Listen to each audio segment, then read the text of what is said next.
Hey gang, we're looking at Mark chapter 6, verses 30 through 44. You've probably heard this story before, Jesus feeding the 5,000. And I challenge you as you read this to try to do this in a fresh way today and let the text really resonate with you because I'm sure sometimes if you're like me, you hear certain scriptures or certain stories from the Bible and you just go, yeah, I've heard that before, and you kind of dismiss it. Don't do that with this one. Um, as you'll read, you'll see that Jesus goes up to the mountainside and he encourages his disciples to go with him, to say, hey, we need a break.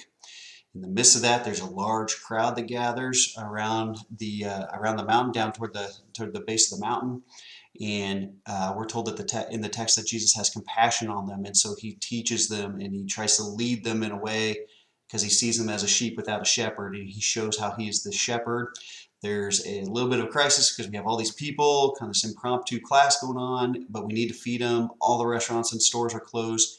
Jesus, what do we do?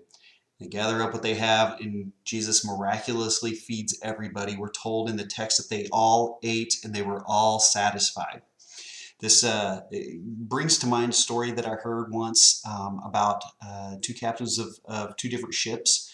One was a guy named Ernest Shackleton who led a voyage down to the South Pole, and another guy a little before him was a guy named William Stephenson who led a voyage up to the North Pole, a ship called the Carluke.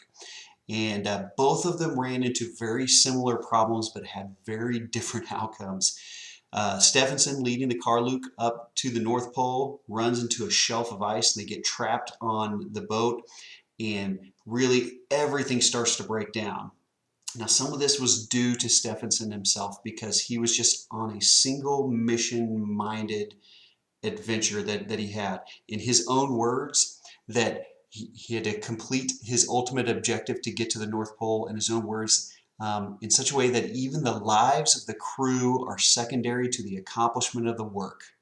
And through that, through the cold, the loss of food, through the elements that they were experiencing, everything like that, 11 crew members died. And he had just this very skeleton thing when he finally got there. But in his mind, it was a success because we had an objective. I accomplished the objective. Shackleton's efforts turned out very differently. Who leads the ship, the Endurance, to the South Pole, run into the same thing. They get trapped in big giant blocks of ice. But instead of bickering and fighting and hoarding, they all started working together. They pooled together. They tried to figure out how can we take care of one another. Um, and Shackleton's values that he had was not the destination he was going to, but the dignity and the value and the promise of his people. And he even makes this statement. He writes in the midst of this, he says, the task was now to secure the safety of the party. The well-being of this team drives me to put them first. And sure enough, they accomplished their task of getting to the South Pole. And all of his members survived. Everyone ate and was satisfied, even in the midst of this. So this question as you read this text today, what is it that you really value? Because if it does not include people, as we read this, we may not value the same things that Jesus does. If the objective of whatever mission project, whatever it is you have, does not include people, you might be missing the mark on this.